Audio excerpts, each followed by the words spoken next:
बीजापुर से हमारे साथ हमारे सहयोगी रामचंद्रम अरोला जुड़ चुके हैं। रामचंद्रम जी, आपसे पूछना चाहेंगे, सुरक्षा बलों को बड़ी सफलता मिली है, 26 नक्सलियों को सुरक्षा बलों ने अरेस्ट किया है, गिरफ्तार किया है। इस दौरान 6 इनामी नक्सली भी इसमें शामिल थे। क्या कुछ इस पर जानकारी निकल कर सामने आ रही है और इसके साथ ही बीजापुर में ऐसी कौन सी खबरें हैं जो आज दिन भर सुर्खियों में रहने वाली है?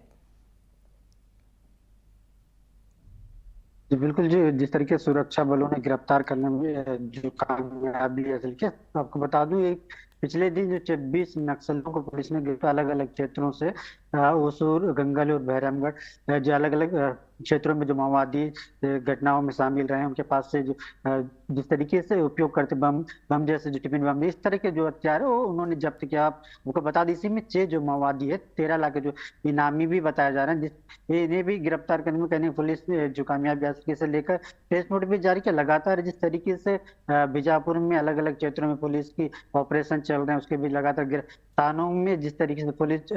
जो पिछले दिनों से लगातार जो सक्रियता दिख रही है, यही वजह है कि लगातार हर क्षेत्र में जिस तरीके से सक्रिय माओवादी रहे हैं, उनकी गतिविधियों को रोकने के लिए लगातार कार्रवाई करने की भी बात उच्च अधिकारी कर रहे हैं। क्योंकि कल जिस तरीके से बस्तर में मुख्यमंत्री का दौरा था, एक तरफ मुख्यमंत्री संबोधन करते, दूसरी ओर जिस बड़ी गिरफ्तारी देखने को मिला, कहीं ना कहीं पुलिस की कामयाबी है, इसे बताने की भी कोशिश कर रहा है। क्योंकि पिछले दिनों लगातार जब भी बस्तर में बड़े जो नेताओं का आगमन होता था, किसी उससे पहले ही नक्सली किसी न किसी जो घटना है वो अंजाम देते थे। लेकिन इन घटनाओं में लगातार गिरते जा रहे हैं, कि कम होते जा रहे हैं। यही वजह है कि गिरफ्तारियों को भी जो पुलिस इलाके में भी इसे लेकर कहीं ना कुछ भी देखने को मिल रहा है, उनकी सतर्कता जो है वो बताया जा रहा है। क्योंकि सीएम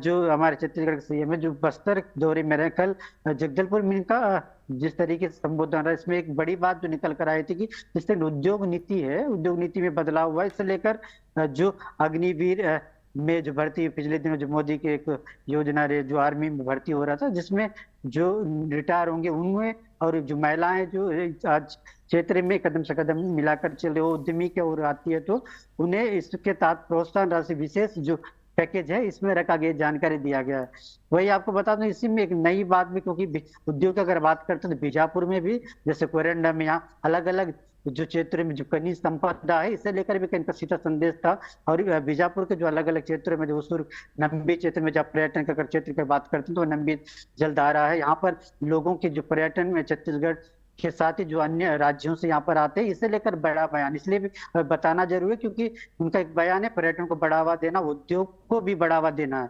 लेकिन ये बस्तर में जिस तरह के आदिवासी एसटी जो एससी के लोग हैं, अगर उद्यमी के क्षेत्र में अगर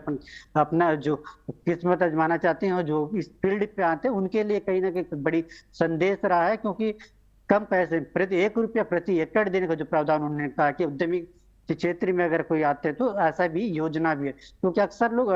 जब भी बिजनेस की अगर बात की उद्यमी के क्षेत्र में आना चाहते हैं, उन्हें ये सबसे बड़ी बात जो सताती रहती है कि उन्हें इन्वेस्टमेंट जो पैसा इसमें लगता है वो कहाँ से दिया जाए, किस तरह की जमीन के कहीं ना कहीं कमियां रहती है। क्योंकि जब भी बड़ी योजना जब रहती है, तो यहाँ के जो लोग हैं पहले उनकी आर्थिक जो स्थिति इतनी मजबूत नहीं है कि ऐसे ऐसे क्षेत्रों में भाग ले। लेकिन सरकार की जो नया पॉलिसी में जो प्रावधान है वो बताकर कहीं ना कहीं आने वाले समय में जो सोच रहे हैं उद्यमी के क्षेत्र में, वो उसमें बीजापुर के क्षेत्र के लोग भी देखा जा सकता है। अगर पर्यटन के क्षेत्र में अगर बढ़ावा मिलता है, तो बीजापुर के जो नंबी जो क्षेत्र आसपास के क्षेत्र में कहीं ना कहीं आजीविका जो है वो बढ़ेगी, जो युवा लोग हैं उनकी आमदनी बढ़ेगी। ऐसा बीजापुर में आज चर्चा का विषय बना हुआ है। इसके अलावा अगर बात करते हैं तो लगातार जिस तरीके पिछले दिनों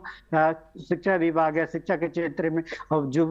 वर्तमान समय इससे लेकर स्वास्थ्य सुविधाएं और अन्य जो प्रशासनिक सुविधाएं हैं, निर्माणों को जिस तरह का समय पर पूरा करने की बात लगातार अधिकारी देते रहे, वो भी पिछले दिनों समीक्षा बैठक में भी बीजापुर में देखने को मिला। जी